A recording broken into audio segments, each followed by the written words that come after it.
For well over 100 years, Hollywood's entertainment industry was the center of the cultural universe, both geographically and as probably one of the greatest brands in history. Glamour intrigued stars and talented people, creating some of the most wonderful stories, by way of the very best films and television shows ever produced.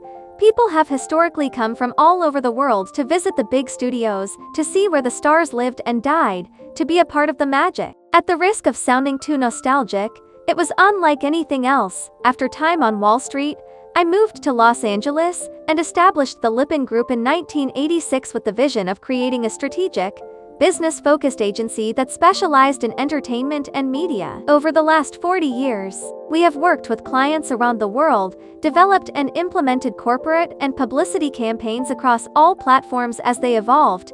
Technology is largely seen as the culprit in this whodunit, despite it having brought our industry unparalleled progress, including democratized influence, broadband audio and video access, and never-before available revenue opportunities. The issue is that while AI is increasing efficiency at unprecedented levels, it is also forcing us to change the fundamental foundations of the industry.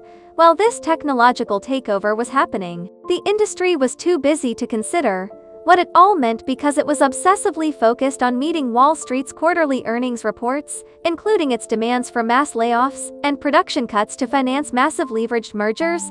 No long-term strategy needed. Let's remember what kept our business on a straight and narrow course over the last 60 to 70 years: predictability resulting from a variety of secondary tiers after TV shows and movies had their network and theatricals runs.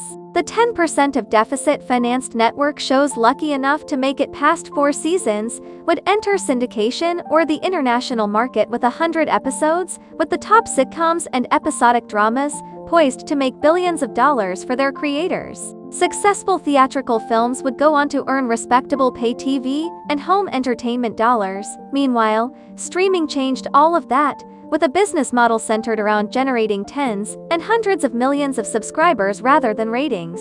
Netflix bought up all the windowing rights, so it would have the content in perpetuity.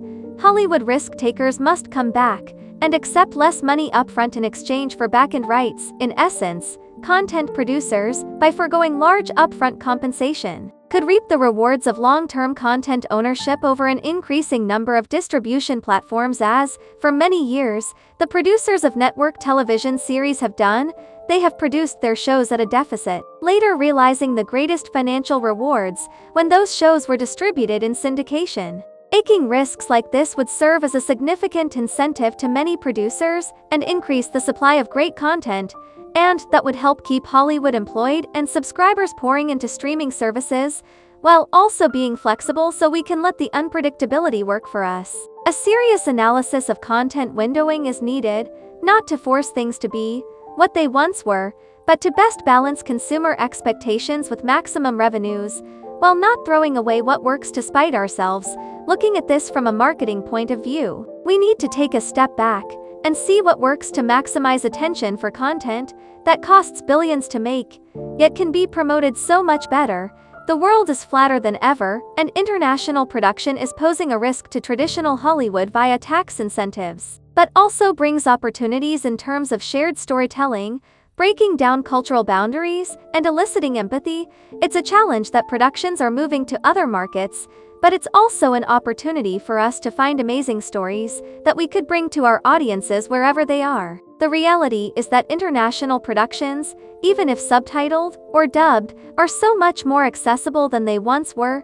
Universal storylines that translate across borders are being embraced, and people, especially younger generations, see all of the above as a net positive, not a burden. To be successful today, we must take a cue from these consumers and identify creativity wherever it resides, doing even more business with companies around the world. By the way, we can embrace this reality while also looking to, of course, preserve jobs and opportunities domestically. It isn't a zero-sum game. The disruption of the entertainment world has been massive, but this isn't new. Hollywood has faced disruption and claims of imminent extinction before.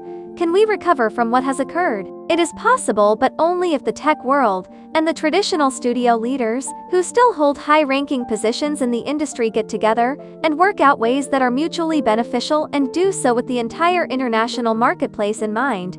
Then and only then will we see perhaps the greatest brand revival ever.